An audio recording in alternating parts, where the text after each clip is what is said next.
Félicitations, monsieur Nathan. Vous avez un beau petit garçon, le docteur a dit. Les larmes ont rempli mes yeux et je me suis laissé glisser le long du mur jusqu'à ce que mon postérieur touche le sol. Enfin, j'ai un successeur. Le soulagement m'a submergé alors que les pensées d'une prophétie que j'avais reçue sont arrivées comme un flash dans mon esprit. J'étais dans un bar prenant un verre tard le soir avec ma femme et quelques collègues de travail. C'était le week-end, alors nous avons tous décidé de nous détendre et de prendre du bon temps. Malgré le fait que c'était ma 5e bouteille de bière, j'étais toujours sobre. Ma femme, quant à elle, en était encore à sa première bouteille de jus pressé. Quelque temps après le début de notre discussion, un étranger a trébuché vers nous. Il est presque tombé sur mes genoux. Bien sûr, j'étais contrariée qu'un fou m'embarrasse de la sorte. Qui sait, il a probablement des milliers de germes sur son corps, vu comment il était sale. Oui, il était très sale et il sentait mauvais. C'est alors que j'ai confirmé qu'il n'était pas ivre mais malade mental. Cependant, les mots suivants qui ont quitté ses lèvres m'ont stoppé net. Il a parlé à ma femme. « Madame, ce bébé que vous avez dans votre ventre sera la lumière de votre famille. L'enfant apportera de nombreuses bénédictions et des portes ouvertes.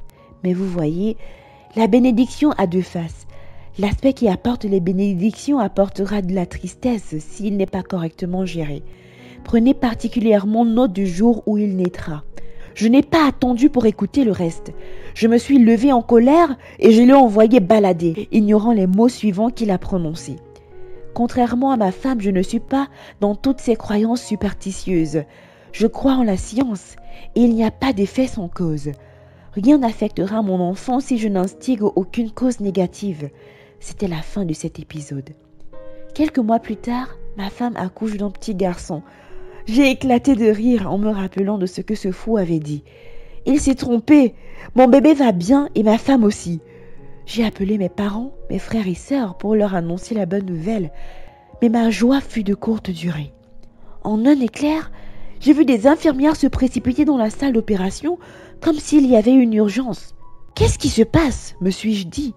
J'étais encore en train d'essayer de comprendre lorsqu'une civière a été roulée devant moi. J'ai vu une main tomber dessous les draps, comme sans vie. C'était la main de ma femme. Non, cela ne peut pas être possible. Aussitôt, les paroles du fou résonnèrent dans ma tête. La bénédiction, 2 faces d'une même médaille. L'aspect qui apporte des bénédictions apportera du chagrin s'il n'est pas correctement géré. Non, non, non, non, non, non, non, non. À ce moment-là, j'aurais vraiment aimé l'avoir écouté. J'ai fait des pas inconscients vers le corps sur la civière. Des larmes coulèrent de mes yeux avec des doigts tremblants.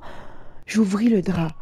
J'eus le souffle coupé en voyant ce qui semblait être le corps sans vie de ma femme. Des infirmières sont venues et m'ont tiré hors de la scène. À court de mots, la seule chose que je pouvais dire était « mon bébé ». « Je suis désolée, monsieur. Vous devez retourner dans la salle des visiteurs et rester calme », a déclaré une infirmière. « Mon bébé », je n'arrêtais pas de murmurer.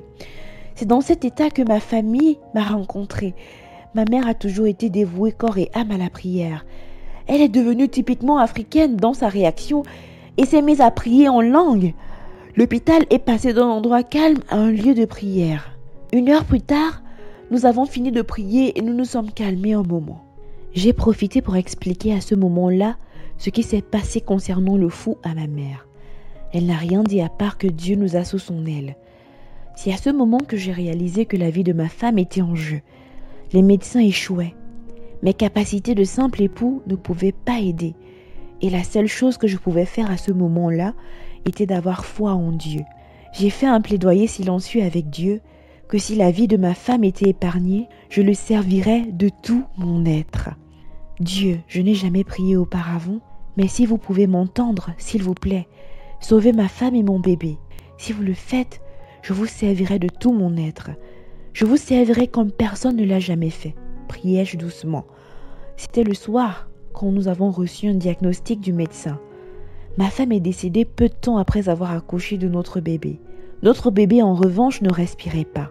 Il s'était précipité au bloc dans l'espoir d'un miracle. Cela avait coïncidé avec le moment de la prière et de ma promesse à Dieu.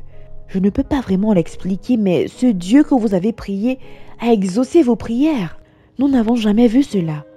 Au moment où j'ai placé le corps sans vie de votre bébé sur votre femme, c'est comme s'il y a eu un transfert. Une soudaine puissance a traversé la pièce. Votre femme a éternué en même temps que la voix de votre bébé a retenti. Nous n'avons pas pu vous laisser entrer plus tôt car nous devions observer un moment et être sûrs. J'étais le plus heureux. À ce moment-là, j'ai demandé à ma mère de témoigner avec moi. Ce fut le plus beau jour de ma vie. Vraiment, le jour de la naissance de mon enfant a été remarquable. Tout comme l'avait prédit l'homme fou, mon enfant est né dans ce monde, mais j'étais né dans le royaume céleste. Parler d'un double anniversaire. Gloire à Dieu.